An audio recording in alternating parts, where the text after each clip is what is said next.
Easy tea. Tuesday, 7:15. But it's 6:15 really, isn't it? It's screwing my noggin up. It's probably about 3/4 of an hour of light left. The rods have been out about half an hour. I've just put 2 rods out, I haven't set anything up. Just trying to establish whether there's fish in this swim or not, because if there isn't, a blank could be on the cards again. I've had a couple of liners though. Not good ones, good liners. Not that you'd get bad liner, but good liners.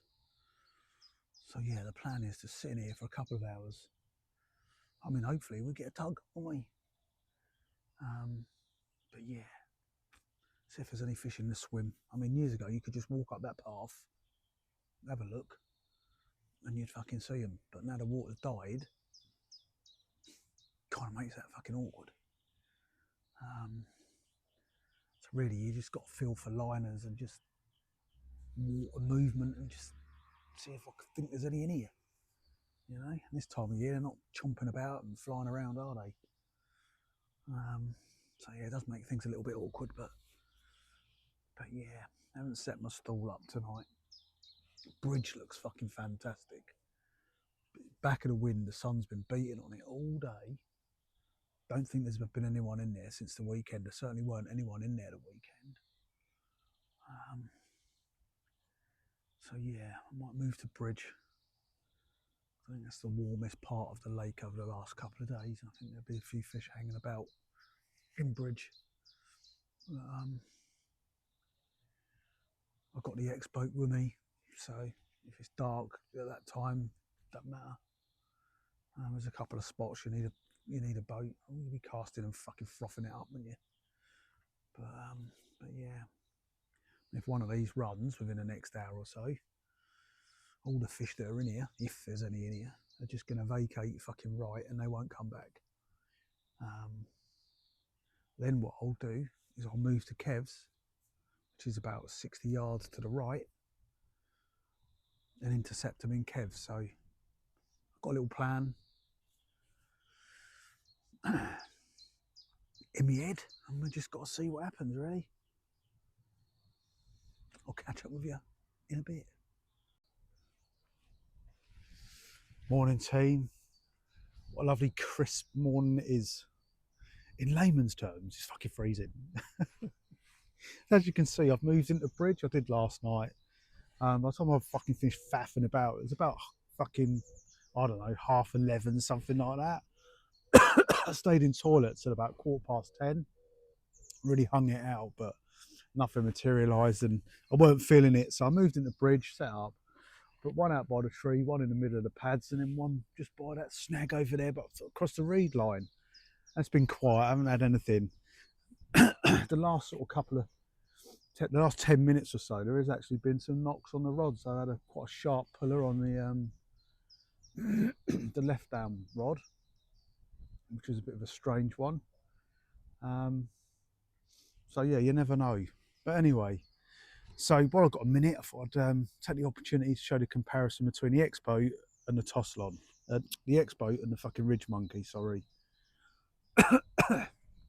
I posted a little post on Facebook in the week, you know, me dropping the little rig in the Ridge Monkey, and all we got was fucking negative shit, wasn't it? Do you know what I mean? So apparently they should be banned. Boats should be banned. Why? Why should they be banned? Because you don't like them? That's why they should be banned? That's the only fucking reason someone would come out with that, right? Because I don't like them, which is fair enough. Fish waters where they are banned. That's that done. Next comment. It's cheating. Yeah, using a bait boat's cheating. Well, who are you cheating exactly? I mean, you've got your answers written up your arm. If you're using a boat that you're allowed to use on your water. I mean, if you're fishing a match with 20 of you, not allowed to use boats and one slippers a boat out of anyone looking, that's cheating. But if you're using a boat on a water that you're allowed to, and it's your boat, you're not cheating, are you? I mean, can you imagine it? Fucking hell, you cheating bastard! It fucking steams off. I mean, come on, get real. It's just laughable comment. Next comment, fish properly. You should learn to fish properly. Whatever. So I've been carp fishing since I was 18. I'm 50 next year. Learn to fish properly. Whatever. Fucking helmet. Anyway, I've got the two boats together.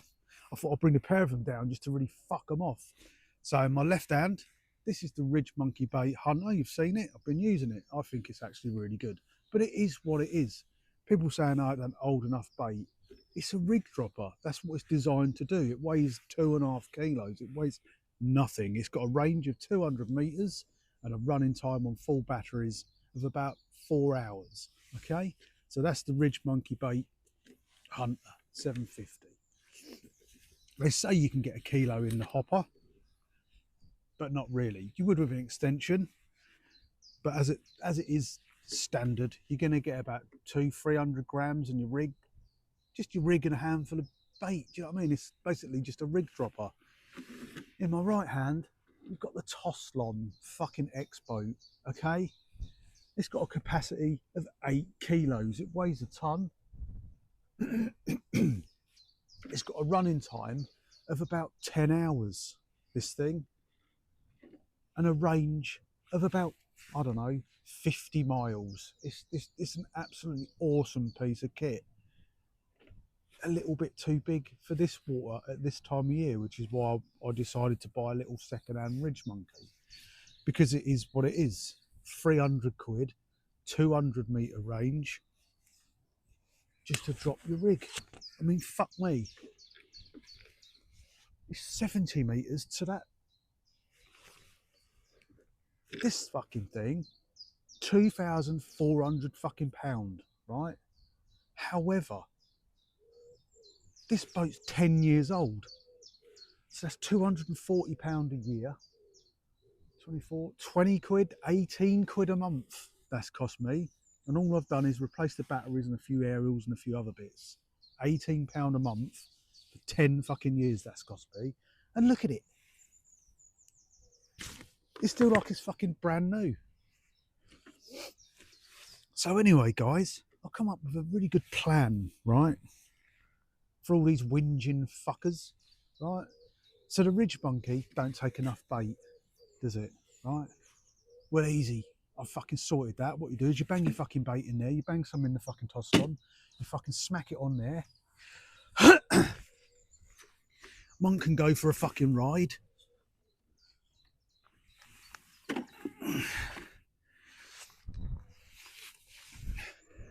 There you go, you fucking job's a good one. For all those fucking whinging fuckers, you can have fucking twice as much bait now, can't you?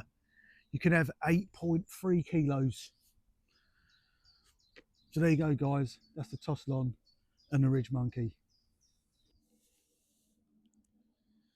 I mean, you're enjoying that, aren't you? Fucking far too much, boy. Right, guys, X-Boat.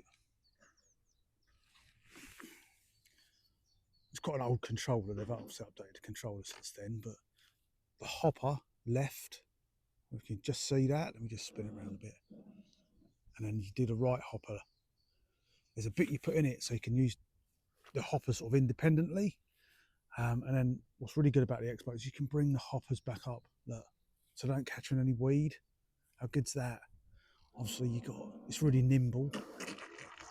Makes a horrendous racket though. You can turn the lights on and off, and fucking when you drop the hopper, the rear one flashes, and you know, like indicators and whatever. So you can see at range that it's dropped the hopper. The lights you can put on, you can fucking dim them. Can't remember which one they are. Side light and fucking main beam and whatever. Also comes with X-Pilot and the echo sounders and all the rest of it. So that's the fucking Toslon.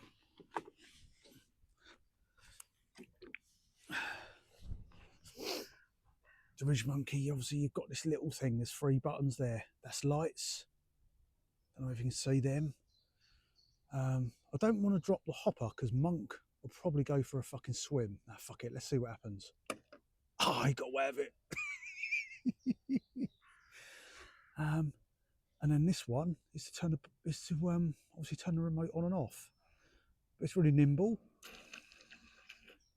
It's just as nimble.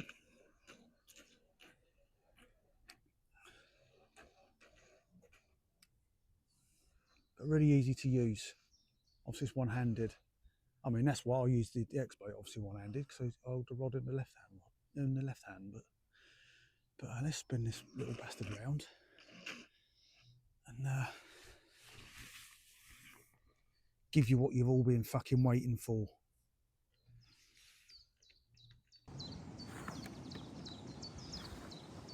On your marks, get set.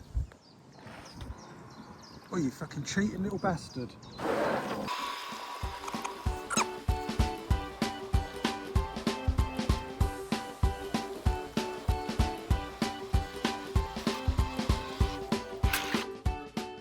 Oh, guys, I've decided just to pop, although I'm not going to stay too long, I've decided I'm just going to pop the left-hand rod back out after that occurrence. It was a bit of a sharp one.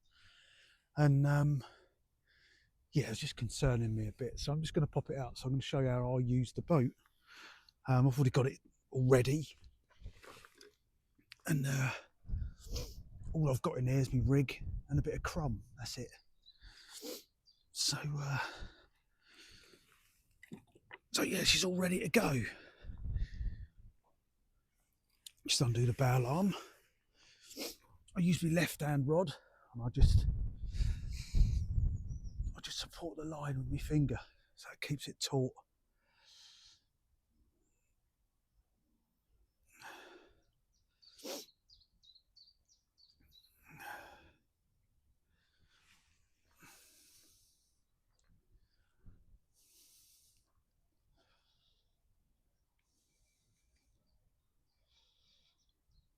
She's going out there all right.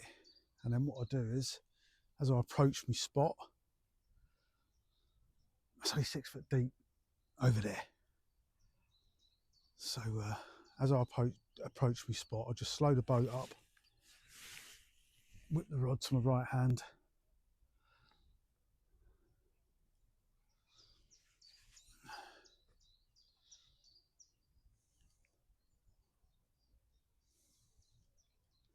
get her where I want it, ping the line tight to the boat, which is just about there, and then as I drop it, I feel the lead down. Done. Drop. There you go. I know it's moved the bait slightly from the rest of the bait that's in the boat, but 5-6 foot, it's not going to be enough to warrant worrying about. It's 20 foot deep. Then what I'd do is I'd probably use the toss line, use 2 hoppers, put my rig in it with some foam in it, drop it, feel it down. If I was happy with it, wait for the foam to come up, and then dribble the boat back over the foam and drop the second hopper on the foam. If that makes sense, I've done that previously and that works really well. But if you're fishing 5 foot deep, it's going to come in a matter of inches. But I'd rather feel the lead than just drop it out of the boat willy-nilly. So that's what I like, to feel the lead down out of the boat. So that's it. That's how I'll get my rods out, guys. A bit tricky at night, but a lot easier than trying to fucking get it within a foot of that overhang. Right, let's bring him back in. Good little thing about the Ridge Monkey boat, and that's that if you hold it forward for, I think it's like 10 seconds or something, and let go, she stays going forward, so you can just, she'll come back on her own.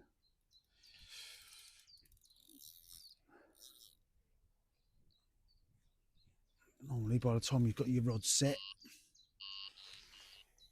and what have you,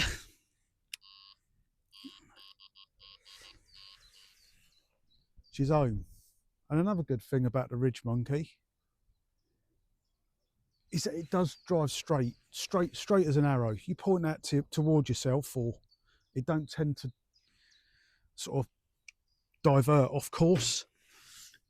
But there you go. That's how I get my rods out, guys. I'm going to start packing up now. So I'm only going to be out for about half an hour, but I just thought I'd show you that. Just in case you're thinking about getting a boat and want a few tips. There you go, there's your tips.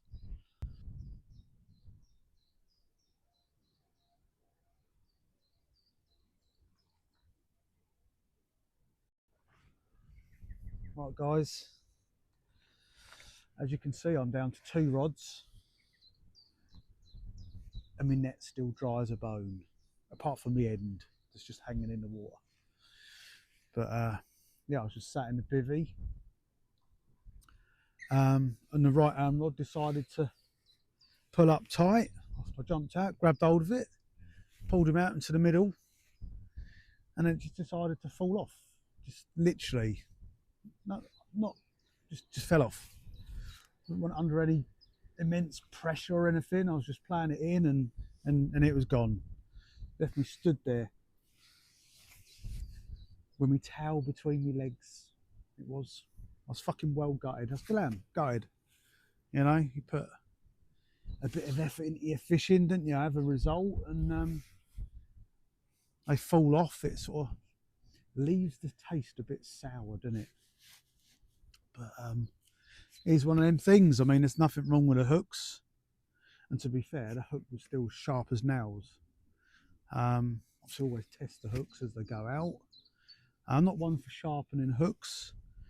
I just find that I've delved in sharpening them, and then no matter what I put on them, they just go blunt overnight. And I'm just, for what it is, I've never not caught with out of the packet until that sharpening was a fad. And I only delved into it for about 6 months, and in the end I thought, you know what, I'm just going to use them out of the packet. I'd rather a packet hook sharp stay packet hook sharp for 12 hours than a razor sharp hook stay sharp for 3 hours or whatever, if that makes sense. Because I know it depends on the water quality and what pH the water is, because some lakes they stay sharper for longer. But I've literally pulled a sharpened hook out of Charlie's in the morning, and it's been that tarnished and that black. It's as if it's, you know, you've just smacked it on a rock or something. So yeah, I don't bother with sharpening hooks. I just pack it sharp for me. But obviously they're always tested when I put them out. I reuse them as well. Obviously I won't reuse them if they're blunt. But if you put a packet sharp hook out, it's got a Teflon coating, sits out there. As long as you don't knock it on any rocks or any, you know, any snags or whatever, I don't knock it in my bag. There's no reason why it should go blunt. So I'll test them at the start of every session. If they're blunt or just lost the edge, then I put new ones on. If they're still razor sharp, then I'll reuse it. Obviously after a fish, I'll always change, because more often than not, they've turned over or they've lost their edge. But I guess it's just one of them things. You can't win them all, can you? And I ain't lost a fish for, other than last week, 2 on the bounce, which is pretty sour. But other than these 2, I haven't lost a fish for, you know, a long time. So I guess for the law of averages, you're gonna lose a few at some point. So I won't beat myself up about it. I'll just come back fighting fit next time when we'll have them. So I moved the middle rod, put it to where I had the bite from. They've got half an hour. I've packed all my stuff up. I've got to go and look at a job this afternoon, so I can't hang it out too late. Or I could ring her and say, you know what, I'm actually running over. But no, I won't. I've booked it in. It's been booked in for a week. It's only a call. It's only a quote. So I'll go and see. Work comes before fishing, unfortunately, because I'd love to stay here all day, but you got to work to pay for all these extravagant boats, haven't you?